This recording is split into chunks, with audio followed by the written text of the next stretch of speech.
ask you this. Then I'm not going to speak on Orlando. Let me ask you something about yourself. There was a rumor that Tupac had knocked you out one time. I'd have killed him.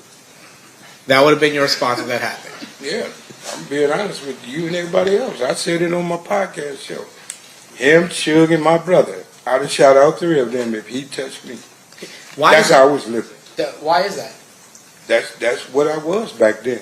And so, is it fair to say that your reputation and your standing in the neighborhood would require you to do something if you're going to get punked by somebody like Tupac? You don't have a choice, or you can't be there.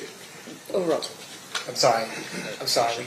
So on the night of the murder, you were working as the head of security for 662.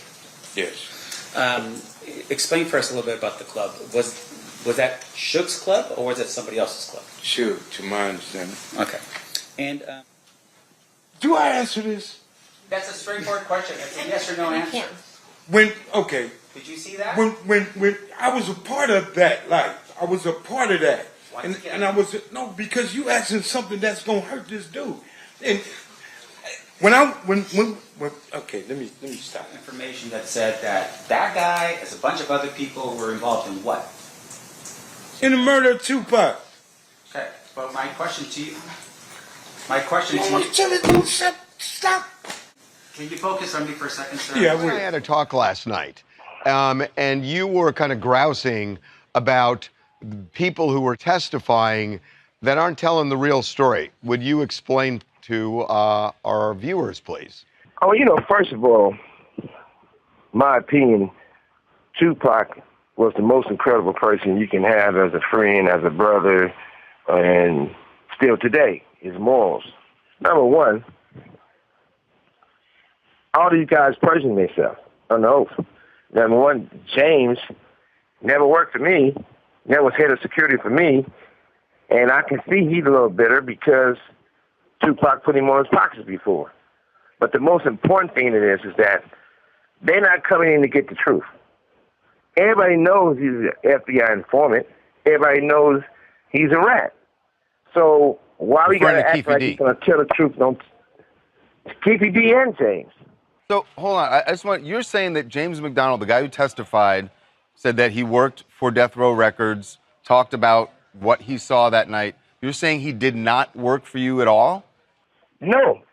Now, he might have been at the club hanging out trying to hustle people and not putting the guy down or nothing like that, but he's an informant. He didn't work for me. If he would worked for me, he would have had a Death Row chain.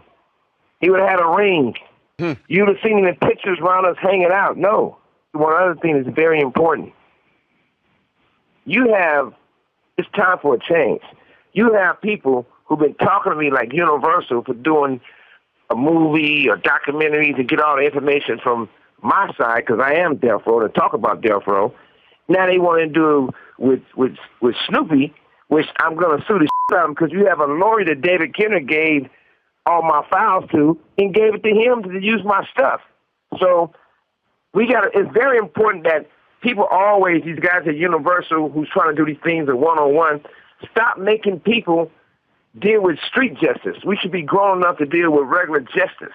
So wait, are you saying you're going to sue Universal or you're going to sue Snoop? Well, Snoop is nobody, but I'm going to sue Universal for taking my personal stuff. That's like when you look at it, Harvey, how is it every company that's way worse than the Death Row catalog sells for $300 million, $400 million. They offer me $700 million. But then they go and get it for $25 million, the same people who did the default judgment against me. It's crazy. Yo, it's Big Ant, the spokesman, man. We back. Another edition of Urban Politicians TV, UPTV. Make sure you stay on your pivot at all times, man. Had to come tap in, and I do want to first and foremost, once again, make it very clear that in no way, shape, form, or fashion, when y'all see me laughing right there, it's not about Tupac losing his life. I know his family members and loved ones are affected with this still to this day. Also, the possibility of Keffe D going to prison for the rest of his life. Anybody connected to the storyline who was affected, others' lives lost. That is not what I'm laughing at all. This is a serious matter. But I just cannot watch this with y'all in real time, and it's hard to not crack a smile and laugh at it, bro. It's the delivery of it where Mob James, you even heard people laughing in the courtroom the other day, as we now getting into day 4 of this thing today, where Suge Knight has now responded to Mob James and Keffe D and everything going on in the trial. And I had a link in the description where you can watch the clips of the beginning in full from TMZ and Law and Crime Network, where Suge Knight has claimed all of them is committing perjury, saying that Mob James has never worked for him. He was not head of security. He said, hey, man, I can't help but laugh at Suge. Man, he was down there maybe hustling people at the club or something. He wasn't working for me. He ain't had no chain. He ain't had no ring. Now, his brother Buntry, that was Suge Knight's guy. Mob James has told the stories as he's been around. He's been there. Now, the allegations of Mob James telling, that comes from a story that was told by another Compton Bumpton OG by the name of FG.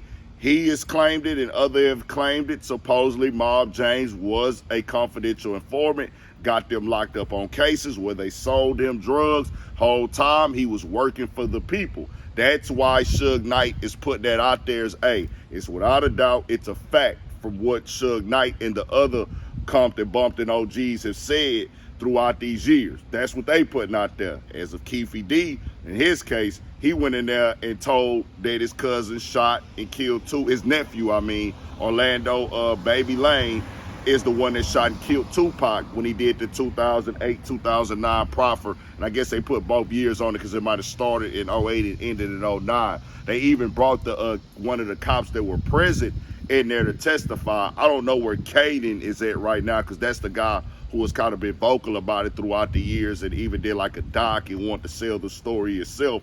But this right here is coming down with this case. At this, of course, Suge Knight is gonna throw some jabs out there at Snoop Dogg. You know, just that whole sector of my childhood on the West Coast, just listening to them as a baby with Snoop, Ward G, Daz, and everything. They always into it. And Suge, though, he gonna call from prison and tell it just like it is. Like what boy AC say, they got Suge a phone up in there just for times like this where they can get him on the phone, or they have him access to a phone. You can call in and tell us what you want to say about what's going on with anything like this. And Suge just gonna press what he pressed.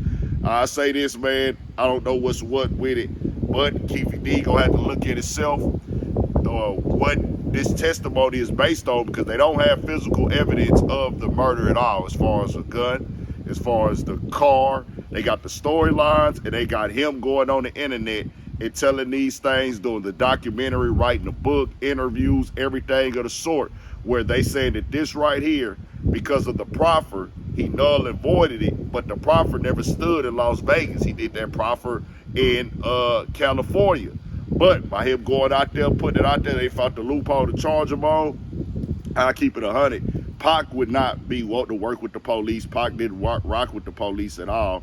He wouldn't want it to go this way from who he was as alive. Now, I wouldn't know. That's not for me to speak on. But do I think that this is about justice for the police and they just looking to solve? Nah, I feel like it's a political case. It gets a lot of headlines. It gets the conversation going on this department and things, because we 30 years later and they don't have any physical proof, because their defense is, hey, I made all this stuff up. I'm exaggerating. I'm lying. I'm doing this. I'm doing that. But we'll have to see what happened with it. Y'all tell me what y'all think. Vote coming. Make sure you stay on your pivot. 1000 for shit show.